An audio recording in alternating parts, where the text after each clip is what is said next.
Joining me today, we're going to be looking at some of this ancient art.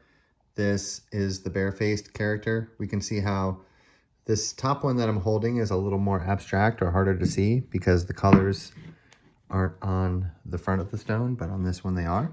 You can see how the mouth and the eye and the button nose there of this character with the forehead, it's kind of predominant there. See, it's bumping up. Some of them are colored and some of them have carvings. So the color eyes you can see here on these ones. These are the carvings on these ones. We have very large versions of these same ones. And just like all the repeating motifs that you see here on the Faces in the Stone channel, you'll be able to notice that they are exactly the same. So this one has a poked out eye, the button nose. This one has a recessed eye, but you can see it is still the same character. Today I want to show you a very special one. So we have these ones down here, and then we have this one, which is a different style. It's made of a crystal, and we're going to take this one out into the sun and look at it because it is truly beautiful.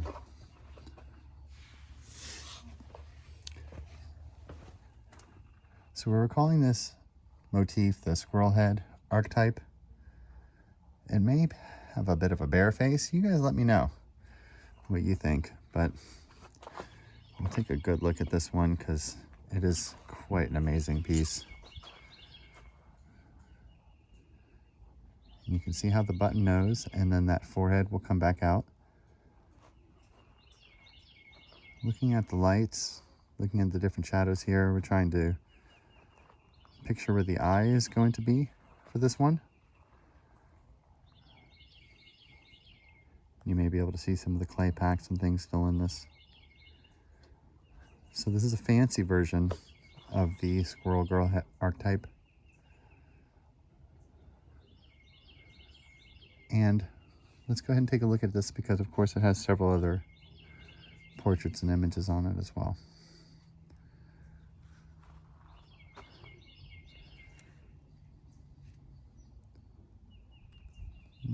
So we're looking right now, we're kind of looking for noses and mouths.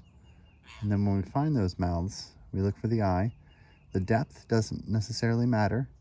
It is a 3D style of art, so there may be parts of the stone in the back that will represent the faces. You can see how the colors match up.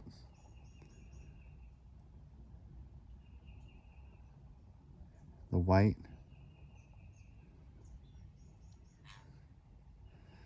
This art style has really captivated me.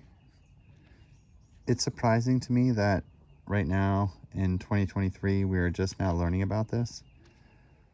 It makes me curious on whether or not we were hiding this. I mean, we do have Mount Rushmore where we put the president's faces on the mountains. And I don't know if that's just coincidence, but in the early 80s, people were studying this. And remember that early America, when we first got here, even up until like the 1950s, we had one source of information.